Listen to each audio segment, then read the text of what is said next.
Olá, bom dia amigos e amigas do canal Dica de hoje. Meu nome é Daniel Nigri. Hoje é dia 18 de janeiro de 2017, uma quarta-feira. Eu acho que vocês perceberam que a musiquinha não entrou aí no início e hoje eu tô aqui num computador diferente, não é o que eu tô acostumado, então pode ser que tenha um ou outro probleminha aí no vídeo. Mas vamos torcer para que não tenha mais, até porque o assunto de hoje é bem interessante, é fundos de investimentos imobiliários e eu vou analisar aqui para ver se eles estão em um bom momento, tá? Eu vou pegar de uma forma geral e vou explicar qual é a minha visão atual sobre os fundos de investimento imobiliários, então acho que vale muito a pena assistir. Primeiro, né, como eu gosto de começar sempre do início, para todo mundo ficar na mesma página, como eu gosto de falar, o que são fundos de investimentos imobiliários? São fundos que aplicam seus recursos na compra de imóveis para locação e são obrigados a repassar no mínimo 95% da renda oferida aos cotistas. Observação 1. Existem também FIIs de papel. Neste caso, eles aplicam em cotas de outros fundos, desse tipo aqui de cima, que seriam os fundos de tijolos, ou em CRI, que é um certificado de recebimento imobiliário, ou em LCI, letras de créditos imobiliários. E a observação 2, tá? É mais uma curiosidade. No mercado acionário, a gente compra ações e a gente vira acionista. No mercado de fundos, compramos cotas e viramos cotistas. Então, hoje eu vou usar mais a definição cotista e cotas em vez de ação e acionistas. Quais são as vantagens do FII? A primeira delas é a isenção do imposto de renda. Mas um detalhe aqui que eu deixo sempre claro. A isenção é no valor da distribuição recebida mensalmente. O ganho de capital que você tem na venda do FII, você paga uma alíquota maior do que a de ações, é de 20%. Então, ganho de capital entre a compra e a venda, você paga imposto de renda. O que você não paga imposto de renda é na distribuição recebida mensalmente. Como os aluguéis são pagos mensalmente, o FII ele faz uma distribuição mensalmente. Outra vantagem dele é porque como você está comprando imóveis, né, cotas de imóveis, eles têm maiores rentabilidades do que comprar um imóvel próprio. Você mesmo, além de ter muito menos dor de cabeça, né? Se você tiver que pegar e alugar o próprio imóvel, você tem muito mais dor de cabeça. E você tem um menor risco também, porque como tem vários imóveis dentro do FII, se um deles ficar vazio, você não perde toda a renda. No imóvel próprio, se esse imóvel ficar vazio, você além de perder a tua renda, você ainda vai ter que arcar com despesas, né? Como condomínio e IPTU, por exemplo. E a outra vantagem é que tem um menor custo para investimento em imóveis, né? Enquanto um imóvel, sei lá, custaria no mínimo 100 mil reais, esses que são comprados pelos FIIs não sairia por menos de 10 milhões de reais, tá? Que seriam galpões, escritórios em áreas nobres, etc. Uma cota de um FII é possível que seja comprada por entre R$70 e R$300. Existem FIIs que têm cotas até acima de R$1.000, mas é só para mostrar como ele é acessível, tá? Aqui é uma questão que é muito importante aqui do vídeo, talvez a mais importante delas, tá? Entender como se movimenta o valor do FII, do Fundo de Investimento Imobiliário. Imagina que você, tá? Você que está assistindo o vídeo, você tem R$1 milhão, você que resolve comprar um imóvel próprio, tá? E você espera conseguir uma taxa de juros de 14%, que é a taxa de juro hoje de 13%, mais 1% pelo risco, que é um investimento um pouco mais arriscado do que a renda fixa. Não é tão arriscado quanto ações, mas é mais arriscado que a renda fixa. Então você espera ter um retorno esperado de R$140 mil por ano, tá? Daqui a 2 anos, você espera que esse aluguel valorize o valor da inflação, né? Pelo menos que o inquilino não vai pedir para que você não aumente. Então, com 5% de IGPM ao ano, e eu uso o IGPM aqui em vez do IPCA porque os índices de reajuste, a maioria deles são IGPM, de contratos de aluguel, vai passar para R$ 154.350 em 2 anos, tá? Só que em 2 anos as condições do Brasil melhoraram, a taxa de juros virou 10%, que seria 9% da Selic mais 1% do risco. Então, mantendo esse retorno esperado, tá? Qual será o valor do imóvel agora? Mantendo esse valor aqui, 154 mil, que é esse valor só corrigido pela inflação, mas agora calculado nessa taxa de juros. Então a gente tem que o retorno esperado é 154.350 dividido por 0,10, que é 10%. Você tem 1.543.500, ou seja, uma alta de 54% no valor do imóvel. Então, se esse teu imóvel fosse um fundo de investimento imobiliário, ele mereceria ter um aumento de 54%. Espero que tenha entendido até agora, tá? Porque essa última parte aí é bem importante para a gente entender qual o potencial de valorização que os FIIs ainda vão ter. Outro aspecto bem importante na hora de analisar fundos de investimentos imobiliários é saber a vacância. E vacância, existem 2 tipos de vacância. Existe a vacância financeira, que é o quanto de aluguel a gestão do fundo espera receber nos espaços vazios em relação ao total de recebimentos que a empresa pode ter no fundo, né, o que ela tem no fundo. E vacância física é a quantidade de área que a empresa tem disponível para alocação em relação à sua área total. Então, vacância financeira é reais que ela pode receber nas áreas vazias, dividido por reais total. E vacância física é metro quadrado disponível, né, metro quadrado vazio, dividido por metro quadrado total. Como cada metro quadrado tem um valor diferenciado, então quer dizer, um metro quadrado de um escritório em um imóvel de alto luxo, ele é mais caro do que um metro quadrado em um galpão mais afastado do centro. Então a vacância financeira e a vacância física são diferentes. Eu evito sempre vacâncias que estejam em alta e maiores que 15%. E aqui vacância eu olho a financeira, tá? Não é a física. Então vamos começar a dar alguns exemplos para ficar mais claro. Vacância, por exemplo, nesse fundo aqui, BRCR11. Hoje eu não vou analisar só um tipo de fundo não, vou ficar dando exemplo em vários deles.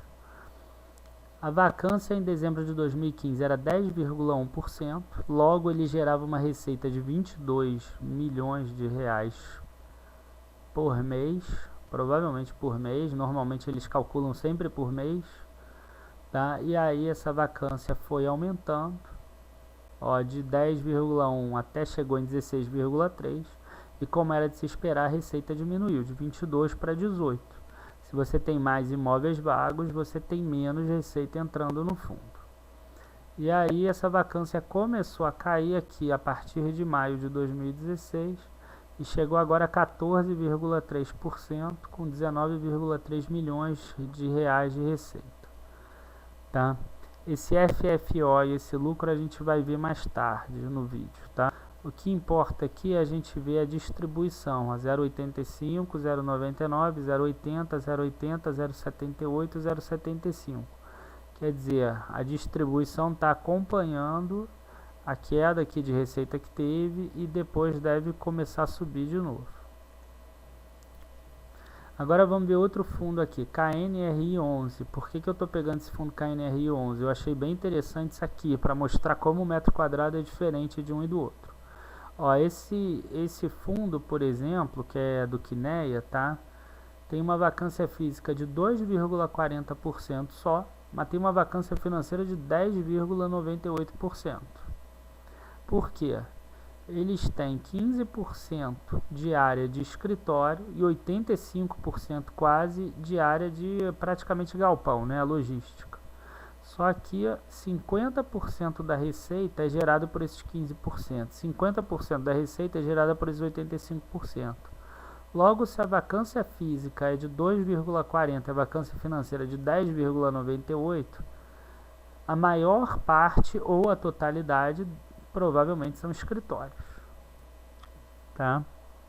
E são os escritórios mais nobres, inclusive. Então, vamos lá. Já em BRCR11, eu vou pedir desculpa aqui pelo pelo slide, eu não consegui botar maior, a gente já viu que a gente tinha uma vacância financeira ali de 14,5%, e aqui a gente viu que existe uma vacância física de 19,5%.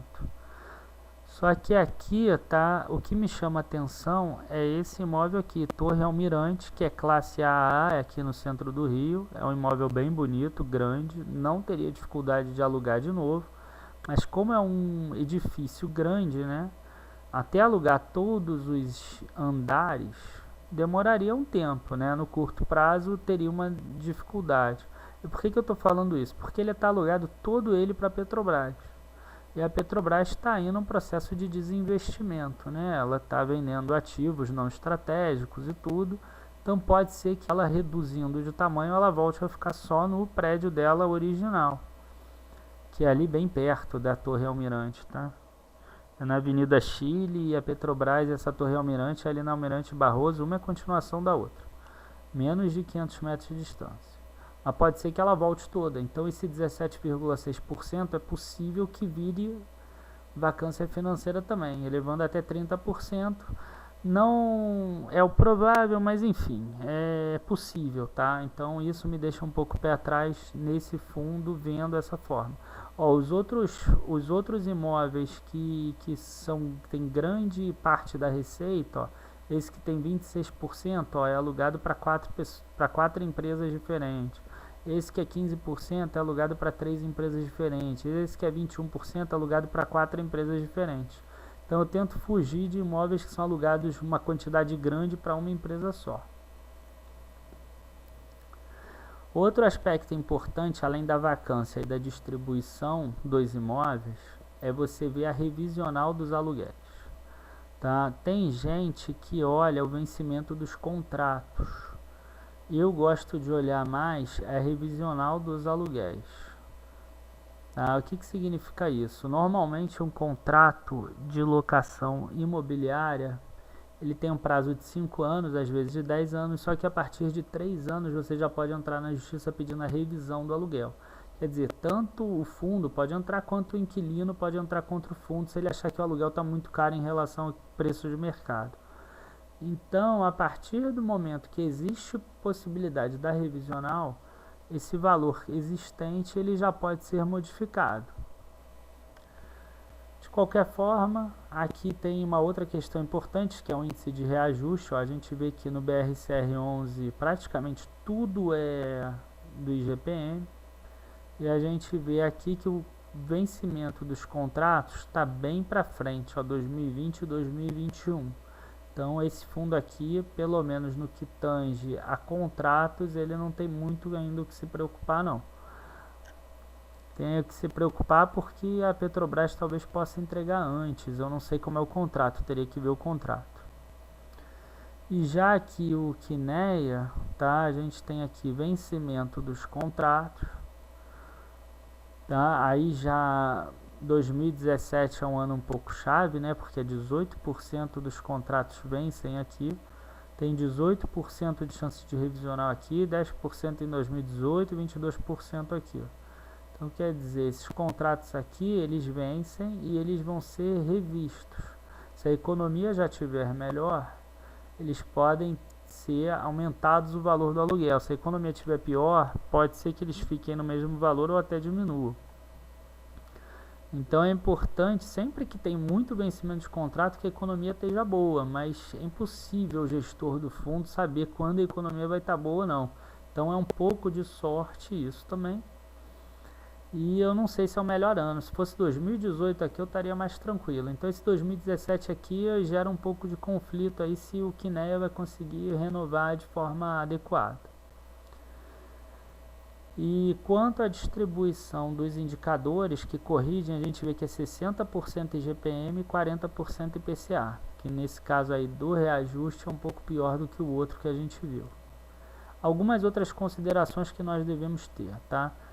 Entender se o fundo só aluga os imóveis que ele compra, ou se ele tenta também comprar e vender imóveis ganhando um ágio nessa compra e venda. A gente vai ver que BRCR11 compra e vende também. perceber quais são os outros investimentos do FII para o dinheiro que fica parado em caixa. Alguns deles são fundos híbridos, quer dizer, tem parte em imóveis e partes em papéis, tá? Que a gente viu ali que existem fundos de papéis também. E prestar mais atenção, inclusive no FFO, que não é uma medida contábil, mas é mais importante do que o lucro. O FFO, grosso modo, é uma espécie de EBITDA dos fundos imobiliários. Tá? É quanto realmente entra no caixa. A gente vai conseguir ver bem isso aqui. Ó. Antes, eu vou mostrar aqui no BRCR11. Olha, eles têm de ativos 82% em imóveis, mas eles também têm investidos 11% em LCI, 2,7% em cotas de outros FIIs e 2,8% em renda fixa. Então eu chamo isso aqui, ó, tá? É uma espécie de fundo híbrido mais ou menos, porque ele tem 82% em imóveis. Ele é um fundo de tijolo ainda. Mas se aqui fosse uns 70%, 60%, eu já chamaria de um fundo híbrido. Quer dizer, ele tem parte do rendimento dele vindo dos papéis e parte do rendimento vindo dos imóveis. Tá? Então aqui a gente tem o patrimônio líquido dele, tudo igualzinho um balanço patrimonial. E aqui a gente tem receitas de aluguel. Olha por que eu falo em relação ao lucro. Ó. Esse fundo, por exemplo, ele tem um lucro negativo nesse ano de 160 milhões. Mas o caixa dele aumentou 189 milhões. Tá vendo? Por quê? Tiveram compras e vendas de imóveis nesse fundo, tiveram algumas outras mudanças, modificações, inclusive no patrimônio líquido, que causou esse prejuízo, entre aspas, né, no fundo. E a gente vê aqui que inclusive a distribuição aos cotistas aqui, ó, é 592 milhões, tá vendo? Porque reduziu o patrimônio, mas foi distribuído aos cotistas. Tá? O que importa aqui é a gente ver que novembro de 2016, o FFO 13.957, FFO 14.231 em outubro. Está gerando em torno de 74 a 73 centavos por cota. Agora a gente vai ver outra coisa importante também, valor patrimonial das cotas. E aí eu vou de novo pegar o exemplo no KNRI 11, não no BRCR. O BRCR ele muda muito o valor patrimonial, que ele compra e vende muitos ativos. A gente viu ali, né, que distribuiu muito para os acionistas em algum determinado mês. O valor patrimonial das cotas funciona parecido com o valor patrimonial por ação. E o preço sobre o valor patrimonial por cota funciona igual ao preço sobre o valor patrimonial da ação. Tá? Para quem mexe mais com ações vai entender melhor. Então a gente tem que em dezembro de 2016, o preço da cota, tá? O preço que a gente compra mesmo no mercado de ações, no home broker, estava R$ 142,59 no fim do mês. Em abril de 2016, para vocês terem uma ideia, estava 112,58. Hoje já está em R$150. O valor patrimonial em dezembro de 2016 estava 144,88. Em abril estava até maior, 156,29. O que mostra aquele prejuízo lá atrás, entendeu? Reduziu o valor patrimonial, mas isso foi feita uma distribuição, que a gente viu ali atrás também. Então, quer dizer, esse valor que foi reduzido foi distribuído para os cotistas. E agora já está em 150, então esse valor aqui já está em 1,04, preço sobre valor patrimonial por cota. Então, de 0,72 para 1,04 são 44% de alta, que esse fundo, tá, que é um dos mais negociados na Bolsa, é o terceiro mais negociado, já teve ano passado. Então, a gente voltando àquele primeiro slide, tá? Valor patrimonial, tá? Aquele imóvel que a gente comprou lá atrás, tá? 1 milhão, valor de mercado 900 mil, porque tem uma vacância de 10% agora, que eu coloquei aqui. O juro de 14% ao ano. Retorno esperado teria que ser 140 mil. mas como tem essa vacância de 10%, o retorno esperado é 126 mil. Supondo que nesses 2 anos acabou a vacância porque a economia melhorou, o juro caiu, esse valor patrimonial aqui de 1 milhão, ele vai virar aquele 1.543.000 que a gente viu lá atrás. Desculpa, aqui em cima. Então é um aumento de 71%, tá, em relação ao preço inicial. Em relação a esse 900 mil aqui agora, tá? Além disso, você ainda receberia aquelas distribuições mensais, tá? Mas esse aumento de 71% em relação ao preço inicial, o que acontece? A gente viu ali atrás que aquele fundo, por exemplo, já cresceu 44%. Então, se você olhar apenas os FIIs, parece se tratar de uma boa opção, com potencial de crescimento de 27% mais ou menos em 2 anos, que seria cerca de 12,5% ao ano nos juros compostos, tá? Se a gente pegar 12,5 mais 12,5. Talvez um pouco mais, dependendo dos juros, eles podem cair um pouco mais, e talvez a irracionalidade do mercado também, de achar que vai ficar tudo maravilhoso. Mas se tiver essa irracionalidade, não vai estar só nos FIIs, vai estar no título da renda fixa e nas ações também. No entanto, se a gente olhar o mercado como um todo, eu percebo que existem outras opções mais rentáveis do que essa. A gente já viu um vídeo falando sobre títulos públicos que rendem muito, e a gente viu que nesse vídeo existia um potencial de ganho aí de 50% a 60% em 2 anos, com a taxa indo para 3,5% além do IPCA, naquele título mesmo que eu botei na minha carteira. E as próprias ações, a gente fez um outro vídeo, né, no afinal, quanto rende a bolsa, mostrando que em 2008 a bolsa já tinha chegado a 7.000% de retorno além da inflação desde 1968, quando ela começou, e no final de 2016 ela estava com 3.900%, alguma coisa assim, o que daria um retorno aí de quase 90%, uns 80 e poucos por cento. Estava com 3.800, alguma coisa desse tipo, tá?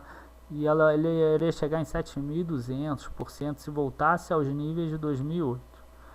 Então, na minha opinião, a bolsa e os títulos do governo, eles são oportunidades melhores ainda do que os FIIs. O que eu quero dizer com isso, tá? Eu não sou contra os FIIs, eu apenas acho que agora não é o momento deles, visto que eles já tiveram altas expressivas em 2016. E eu ainda completo aqui, muitos deles estão ainda com a vacância em alta, tá? Mas é óbvio que a pessoa que vê FII o dia inteiro, igual eu vejo ação há muito tempo no meu dia, é possível que ela consiga garimpar bem e encontre oportunidades, tá? Igual se a gente garimpar bem as ações, a gente também encontra oportunidades. Então pode ser que haja algum FII que ainda esteja mais atrasado, que não tenha subido, ou que ainda seja uma oportunidade que o mercado não descobriu, mas aí é preciso garimpar bem. Olhando como um todo, eu vejo as ações e os títulos ainda como uma chance maior, tá? Eu queria agradecer aí a todos por estarem acompanhando o canal, por estarem se inscrevendo aí no canal. A gente está chegando em 100 mil visualizações, queria agradecer muito aí a todos. E é isso, curtam a página do Facebook, curtam aqui o vídeo, compartilhem os vídeos, que é importante que essa informação chegue ao máximo de pessoas possível. Muito obrigado aí, boa noite e bons negócios para todos. Abraço.